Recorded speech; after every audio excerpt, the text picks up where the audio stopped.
हिंदू धर्म में भी पर्दा है, ईसाई नन्हे भी पर्दा करती हैं। आप देख लीजिए ट्रेनों में सर छुपाए होंगी बाल और एक सलीब उनके लटकी होगी, बिल्कुल ऐसा लगता है जैसे नकाब पहने हुए हैं, सब चेहरा छिपा हुआ, चेहरा खुला हुआ है। बस हिंदू धर्म में तो इतना पर्दा है कि वाल्मीकि जी की रामायण अगर आप पढ़ेंगे तो उसमें यहां तक लिखा है कि रामचंद्र जी की पत्नी सीता का जब हरण हुआ और रावण लेके जब भागा तो हनुमान और लक्ष्मण जब तलाश करने के लिए गए तो सीता जी बड़ी चालाक थी, कहीं चप्पल फेंक गई, कहीं नथुनी फेंक गई, कहीं दुपट्टा फेंक गई, कहीं चप्पल फेंक गई, कहीं कड़ा फेंक गई।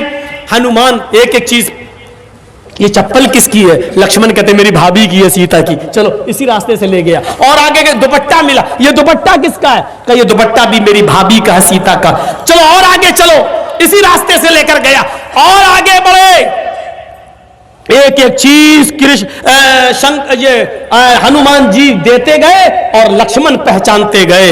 लास्ट में नाक में पहनने वाली नथुनी मिली, नथुनी। तो हनुमान ने कहा ये नथुनी किसकी है? जल्दी से लक्ष्मण ने कहा अरे यार हनुमान जी ये नथुनी नहीं मालूम है, ये शायद मेरी भाभी की होगी। हनुमान ने कहा सारी चीजें पहचान गए, नथुनी कह रहे होगी?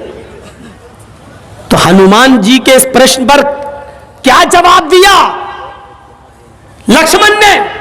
हनुमान जी ये नथुनी अगर मेरी भाभी की थी भी तो मेरी भाभी नाक में पहनती थी, इसलिए मैं नहीं पहचान पा रहा हूं क्योंकि मैंने आज तक अपनी भाभी का चेहरा नहीं देखा।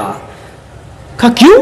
कह वो मेरी भाई की पत्नी है सीता, मेरे भाई की राम की पत्नी है, मैं कौन होता हूं उसको देखने वाला, उस पर नजर डालने वाला, उसके चेहरे को देखने वाला।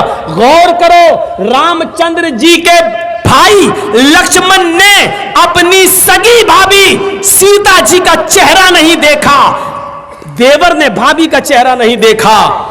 ये हिंदू धर्म की मनुष्य आज वाल्मीकि रामायण आज तक कह रही है, आज तक ये सबसे पुरानी रामायण है वाल्मीकि की जो 2000 साल पहले लिखी गई है।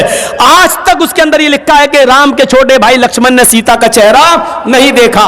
आज भी बहुत सी सभ्य समाज की स्त्रियां जब ट्रेनों में हिंदू की सफर करती हैं तो आप देखिए साड़ी पहनकर ऐसे लंबा घूंघट ऐसे मार लेती हैं, चेहरा नहीं खोलती है वो ट्रेनों में और बसों में। आज भी सभ्य समाज की उसी वाल्मीकि रामायण पर अमल करते हुए वो किसी को अपना चेहरा दिखाना गवारा नहीं करती।